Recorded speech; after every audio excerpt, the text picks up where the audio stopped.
कुबेर का अहंकार। शिव पुराण कथाएं। यह एक पौराणिक कथा है। कुबेर तीनों लोकों में सबसे धनी थे। एक दिन उन्होंने सोचा कि हमारे पास इतनी संपत्ति है, लेकिन कम ही लोगों को इसकी जानकारी है।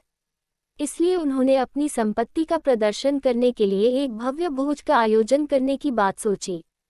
उसमें तीनों लोकों के सभी देवताओं को आमंत्रित किया गया। भगवान शिव उनके इष्ट देवता थे, इसलिए उनका आशीर्वाद लेने वो कैलाश पहुंचे और कहा, प्रभु, आज मैं तीनों लोकों में सबसे धनवान हूँ। ये सब आपकी कृपा का फल है। अपने निवास पर एक भोज का आयोजन करने जा रहा हूँ। कृपया आप परिवार सहित भोज में पधारने की कृपा करें।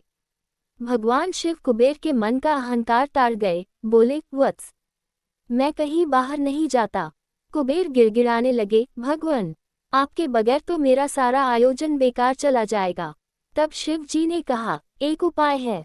मैं अपने छोटे बेटे गणपति को तुम्हारे भोज में जाने को कह दूंगा। कुबेर संतुष्ट होकर लौट आए। नियत समय पर कुबेर ने भव्य भोज का आयोजन किया। तीनों लोकों के देवता पहुंच चुके थे। अंत में गणपति आए और आते ही कहा, मुझको बहुत तेज भूख लगी है। भोजन कहाँ है? कुबेर उन्हें ले गए भोजन से सजे कमरे में। सोने की थाली में भोजन परोसा गया। क्षण भर में ही परोसा गया सारा भोजन खत्म हो गया। दोबारा खाना परोसा गया, उसे भी खा गए। बार बार खाना परोसा जाता और क्षण भर में गणेश जी उसे चख कर जाते। थोड़ी ही देर में हजारों लोगों के लिए बना भोजन खत्म हो गया, लेकिन गणपति का पेट नहीं भरा। वे रसोई घर में पहुंचे और वहां रखा सारा कच्चा सामान भी खा गए, तब भी भूख नहीं मिटी।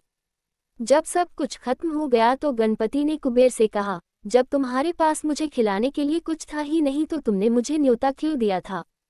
कुबेर का अहंकार चूर चूर हो गया।